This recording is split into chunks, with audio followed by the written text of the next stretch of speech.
Punky. So many possibilities, right? Literally, the flex on this, it's like a flex on the Ali is pretty low, sorry. Almost getting caught out there. That could have been a first blood for AG Global, which would have been tremendous. Yeah, really taking a lot of risks there. Yinyo just trying to step up, trying to clear the wave, but just kind of knowing how much damage this Long can do during the early game. This is really the difference that you see from the KPL Dream compared to other teams, is they know their limits. They know how much damage all these heroes do in the early game, in the mid lane. They know when they can step up. They know when they can play super aggressive. And with that Tyrant spawning right now, we might get our first fight here with Menki jumping straight in. Yeah, we saw Organ with a very nicely timed teleport mechanic down to that T1 mid lane turret to be here for that Tyrant, because it's looking pretty balanced in the farm lane. And who's going to get it? Pang gets the smite onto the Tyrant right now, but the brawl is only just begun. Zaze gets first blood, so AG Global taking a first blood.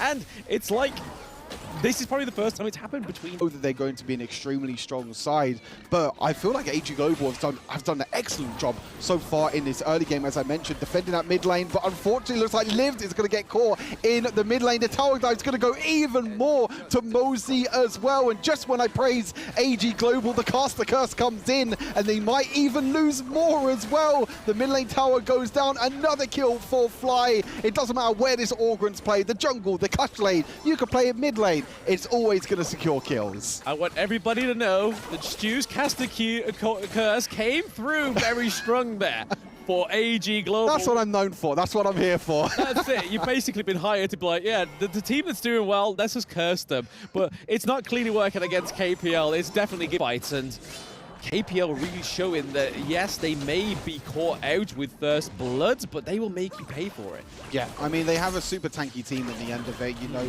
with that Menki, with that Lian Po as well. You're seeing No Fear going straight into the back line. The double knock-up in the end. Lived goes down, Zeiss goes down as well. The little advantage that AG Global had in the early game, a really strong early game to be able to go toe-to-toe against the KPL, seems to be going back. Tries to dive onto Lian Po. Not going to do anything nothing at all, unfortunately.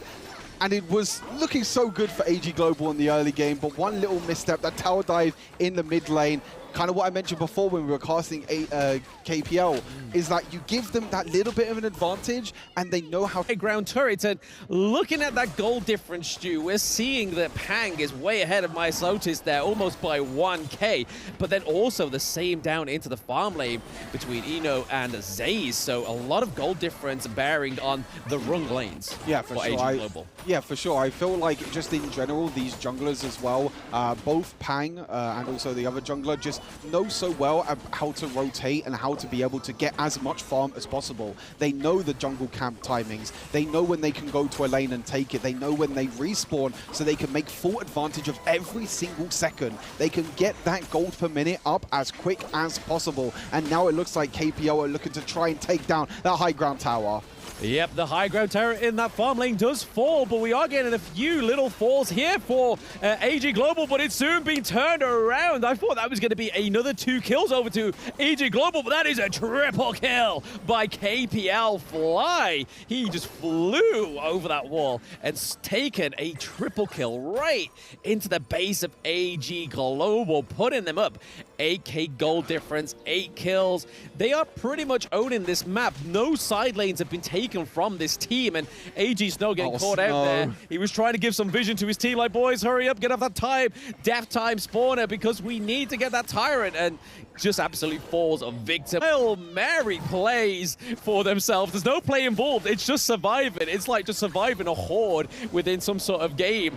But there we go. KPL Dream Team do take the Shadow Vanguard, as that is the pretty much the signal to be like, right, guys, let's stop playing with our food. Let's not let it get any further away from us. We're known for the 9-minute games. Let's clean it up now. We see so much minions in all 3 lanes, so there's a lot to defend here on the side of AG Global. And already we have Lian Po going in with a fantastic engage. We have the Seismic Smash coming through, and we already have Lived down, and it looks like Myosotis is the next victim, and then after that is the Crystal, looking like it's going to be a pre-11-minute game match for KPL. Not quite that 9 minutes we're known for, Stu, but still, we get a short game once more from the KPL Dream Team. 3-0.